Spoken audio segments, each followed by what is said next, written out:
প্রথম কর্মদিবসে নিজ দপ্তরে নতুন দায়িত্বপ্রাপ্তরা। রাজনীতিবিদরা পুলিশকে আর লাঠিয়াল বাহিনী হিসেবে ব্যবহার করতে পারবে না।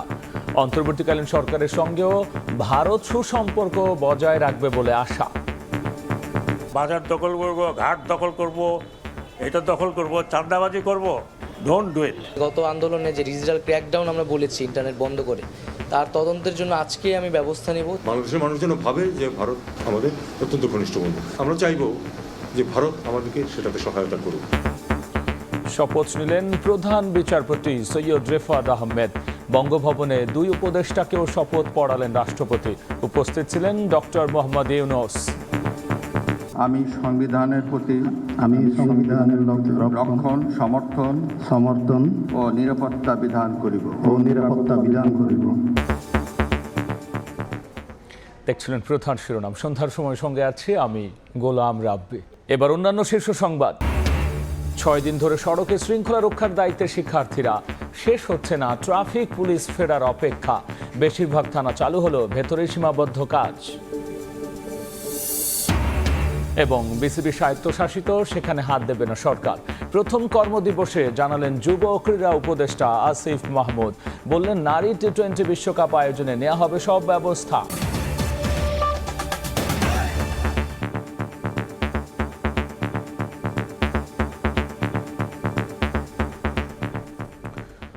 পুলিশের সব দাবি মেনে নেওয়া হবে জানিয়ে স্বরাষ্ট্র উপদেষ্টা ব্রিগেডিয়ার জেনারেল অবসরপ্রাপ্ত এম শাখাওয়াত হোসেন বলেছেন, বৃহস্পতিবারের মধ্যে পুলিশ সদস্যরা কাজে না ফিরলে চাকরি করতে ইচ্ছুক নয় বলে ধরে নেওয়া হবে। আন্দোলনে গণমাধ্যমের ভূমিকা নিয়েও প্রশ্ন তুলেছেন স্বরাষ্ট্র উপদেষ্টা। পুলিশকে আপনি আর পুলিশ লাঠিয়াল বাহিনীর মতো পরিচালিত করতে পারবেন না। I will insist police will be under police commission. ছাত্র জনতার আন্দোলনে গণমাধ্যমের ভূমিকা নিয়েও প্রশ্ন তোলেন স্বরাষ্ট্র উপদেষ্টা। বলেন, নীতি না মেনে সংবাদ পরিবেশন করলে গণমাধ্যমের বিরুদ্ধেও ব্যবস্থা নেওয়া হবে। আপনারা সত্যি ঘটনা তুলে ধরেন নাই। আপনারা যদি ওই সময় সত্যি ঘটনা তুলে ধরতেন যে কি হচ্ছে, তাহলে আজকে পুলিশের এই অবস্থা হয় না। বিবিসির থেকে আমি দেখতেছি, কিন্তু আমাদের মিডিয়া দেখাতে পারল না।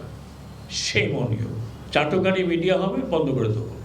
একই দিন নিজের প্রথম কর্মদিবসে সচিবালয়েও কথা বলেন এই উপদেষ্টা। স্থবির হয়ে পড়া পুলিশকে পুনরুজ্জীবিত করতে সবাইকে ঐক্যবদ্ধ হওয়ার আহ্বান জানান তিনি। এই বৃহস্পতিবারের মধ্যে যে যার জায়গায় চলে যাবেন, ডিউটিতে থাকবেন। যা হয়ে গেছে সেটা হয়তো কারোর গায়ে কেউ হাত দেবেন না, বিচার বিভাগ বিচার করবে। আপনারা যদি বৃহস্পতিবারে না আসেন, আমরা ধরে নেব আপনারা চাকরিতে ইচ্ছুক নন। দেশের রাজনৈতিক অস্থিরতার জন্য দলগুলোকে দায়ী করে বলেন, শিগগিরই পলিটিক্যাল পার্টি অ্যাক্ট করে রাজনৈতিক দলগুলোকে নিয়ম মানতে বাধ্য করা হবে। বাজার দখল করব, ঘাট দখল করব, এটা দখল করব, চাঁদাবাজি করব, ডোন্ট ডু ইট। আমি অলরেডি কয়েক জায়গায় রিকোয়েস্ট করেছি যে একটা অ্যাক্ট তৈরি করে ড্রাফটটা আমার কাছে দেন। সারা দেশে সংখ্যালঘু সম্প্রদায়ের উপর হামলা নির্যাতনের জন্য দুঃখ প্রকাশ করে সংখ্যাগুরু সম্প্রদায়ের মানুষকে পাশে দাঁড়ানোর আহ্বান জানান স্বরাষ্ট্র উপদেষ্টা। মেহেদী হাসান, সময় সংবাদ, ঢাকা। ভারতের সঙ্গে কূটনৈতিক সম্পর্কের বিষয়ে পররাষ্ট্র উপদেষ্টা বলেছেন, অন্তর্বর্তীকালীন সরকারের চাওয়া নয়াদিল্লি তাদের সঙ্গেও সুসম্পর্ক বজায় রাখবে। বিকেলে মন্ত্রণালয়ে প্রথমবারের মতো ব্রিফ করেন তৌহিদ হোসেন। আমি মনে করি যে আসলে দুই সরকারের মধ্যে তো আসলে খুবই ঘনিষ্ঠ সম্পর্ক ছিল। মানুষের মাঝে কতটুকু যে সোনালী অধ্যায় চলছিল মানুষের মনে সম্পর্কের ব্যাপারে, সেটা নিয়ে আমার সন্দেহ আছে। কাজে আমরা চেষ্টা করবো যে আসলে সম্পর্কটা শুধু দুটো দেশের মধ্যে না, দেশের সরকারের মধ্যে না, দুটো দেশের সার্বিক যে অস্তিত্ব, তার মধ্যে মানুষ খুব গুরুত্বপূর্ণ।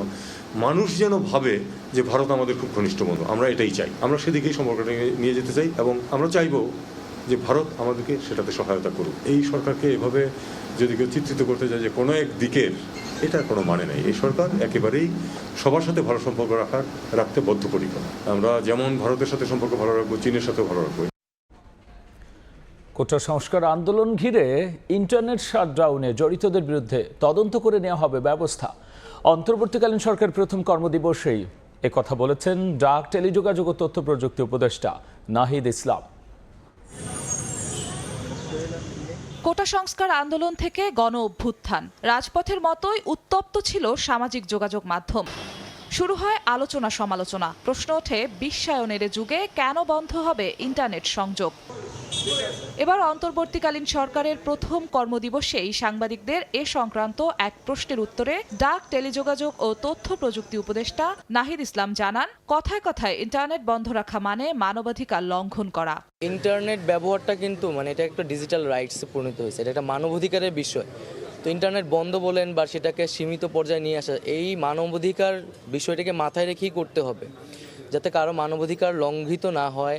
এ সময় তিনি হুঁশিয়ারি দিয়ে বলেন, প্রথম কর্মদিবসেই ডিজিটাল ক্র্যাকডাউনের সঙ্গে যারা জড়িত ছিল সবার আগে তাদের বিরুদ্ধে তদন্ত করা হবে। গত আন্দোলনে যে ডিজিটাল ক্র্যাকডাউন আমরা বলেছি ইন্টারনেট বন্ধ করে, তার তদন্তের জন্য আজকে আমি ব্যবস্থা নেব যে কেন এই ঘটনাটি ঘটেছিল এবং কারা সেটার সাথে জড়িত ছিল।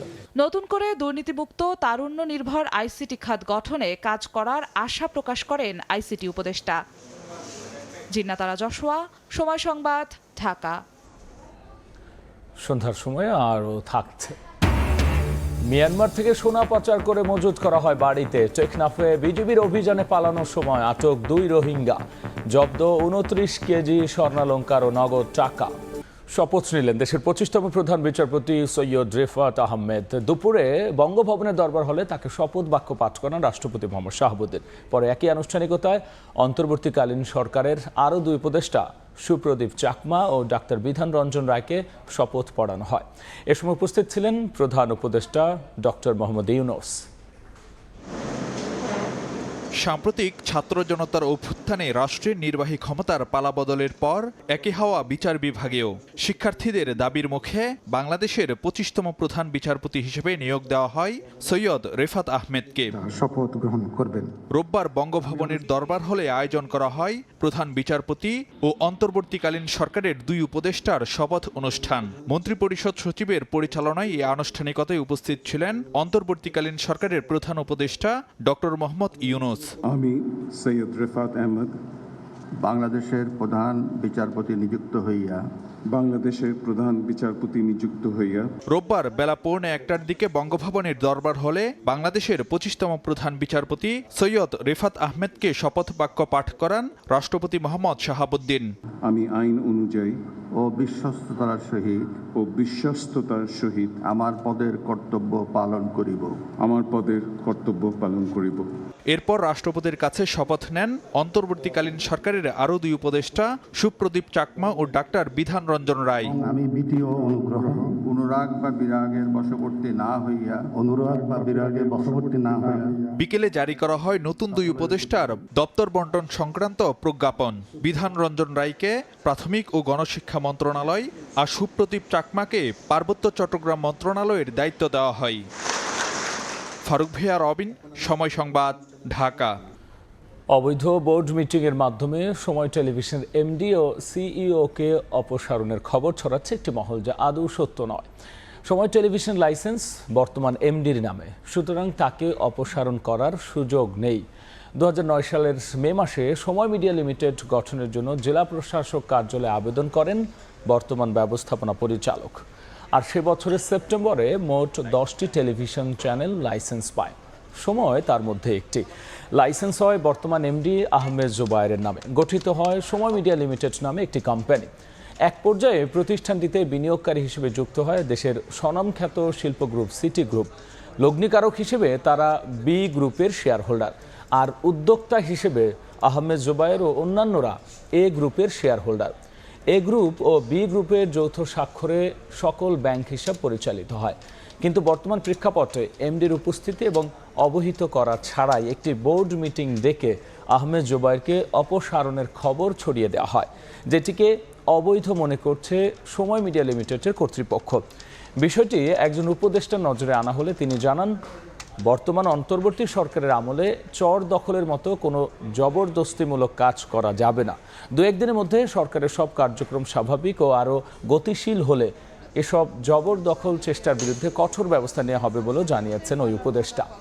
এদিকে আদালত খোলা মাত্রই কোম্পানির এ গ্রুপ আইনি পদক্ষেপে যাবে। কে শুনে কার কথা? একদিকে যখন সড়কে অক্লান্ত পরিশ্রম করছেন শিক্ষার্থীরা, ঠিক অন্যদিকে নগরীর গুটি কয়েক মানুষ নেমেছেন নিয়ম ভাঙার খেলায়। শিক্ষার্থীরা বলছেন আইন না জানাই এর কারণ। কখনো রোদ কখনো বৃষ্টি, এমন প্রতিকূল পরিবেশে শিক্ষার্থীদের থাকার কথা ছিল শ্রেণীকক্ষে কিংবা নিজ বাড়িতে। তবে তার হলো কই?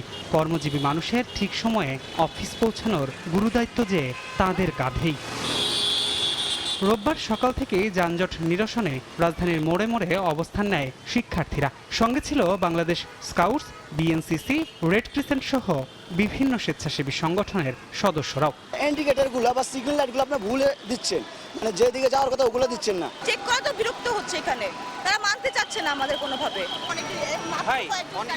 সরেজমিনেও মিলেছে এমন চিত্রই। বুঝে কিংবা না বুঝে নগরবাসী মেতেছেন আইন ভাঙার খেলায়। কখনো রোড ডিভাইডার ডিঙিয়ে পার হচ্ছেন সড়ক, কখনো চলছেন উল্টো পথে। নিয়ম না মেনে এখান দিয়ে রাস্তা পার হলেন কেন? ফুট ওভারব্রিজ কেন? আসলে এটা ঠিক ভুল হয়েছে। নিয়ম কেন মানলেন না? ভুল তো সবসময় হয়, এখন শিক্ষার্থীদের উপর একটু সম্মান দেওয়া যেত না? অবশ্যই আর হবে না ভুল। এই দিক দিয়ে রাস্তা পার হলেন কেন? সরি ভাই, তো আমি মার্কেটে যাবো তো ইমার্জেন্সি। শিক্ষার্থীরা এত পরিশ্রম করছে, নিচে দিয়ে পার হলেন কেন? তবে পরিস্থিতি স্বাভাবিক হওয়ায় ট্রাফিক পুলিশকে আবারও কর্মস্থলে ফেরার আমন্ত্রণ জানিয়ে নগরবাসী বলছেন, ফেরার পর পুলিশকে হতে হবে শিক্ষার্থীদের মতোই নীতিবান। ট্রাফিক পুলিশকে তো অবশ্যই ফিরে আসতে হবে, আমরা আর কতদিন এইভাবে রাস্তায় থাকবো? তারা যেন একটু সুন্দরভাবে মেইনটেইন করে। ছাত্ররা যেভাবে চালাচ্ছে ট্রাফিক পুলিশের থেকে সেইভাবে চালানো উচিত। সুন্দর দেশ গড়তে আইন শৃঙ্খলা রক্ষা বাহিনীকে দুর্নীতির বিরুদ্ধে রুখে দাঁড়াতে হবে বলেও জানান রাজধানীবাসী। ধ্রুব ব্যানার্জি, সময় সংবাদ, ঢাকা। কলকাতায় কর্তব্যরত নারী চিকিৎসককে শারীরিক নির্যাতনের পর হত্যার প্রতিবাদে বিক্ষোভে উত্তাল এখন পশ্চিমবঙ্গ। এই ঘটনা এক পুলিশ সদস্যকে গ্রেফতার করা হলেও থামছে না আন্দোলন। বিক্ষোভকারীদের দাবি, একজন চিকিৎসক যদি নিজের কর্মস্থলে সুরক্ষিত না থাকেন তবে তারা কিভাবে রাতের ডিউটি করবেন। পাশাপাশি এই ধরনের ঘটনা রুখতে প্রশাসনের উদাসীনতাকেও দায়ী করছেন তারা। চিকিৎসকদের পাশাপাশি বিক্ষোভে যোগ দেন বিভিন্ন শ্রেণী পেশার মানুষ। তবে এই ঘটনায় জড়িতদের শাস্তির আশ্বাস দিয়েছে মমতা প্রশাসন। নাজমুল হোসেন শান্তকে অধিনায়ক করে পাকিস্তানের বিপক্ষে 2 ম্যাচের টেস্ট সিরিজের জন্য 16 সদস্যের দল ঘোষণা করেছে বিসিবি। স্কোয়াডে আছেন সাকিব আল হাসান। সবশেষ শ্রীলঙ্কা সিরিজের দল থেকে খুব একটা পরিবর্তন আনেনি লিপু হান্নান রাজ্জাককে নির্বাচক প্যানেল। তাসকিন ফিরলেও তিনি খেলবেন শুধু দ্বিতীয় টেস্টে। সাকিবকে নিয়ে আশাবাদী বোর্ড। 2টো টেস্ট খেলতে সোমবার বিকেলে প্রথম ধাপে দেশ ছাড়বেন টাইগাররা। লাহোরে 3 দিনের অনুশীলন শেষে 21 আগস্ট প্রথম ম্যাচে পাকিস্তানের বিপক্ষে মাঠে নামবে বাংলাদেশ। এই ছিল এখনকার মতো সন্ধ্যার সময়। সঙ্গেই থাকুন সময়।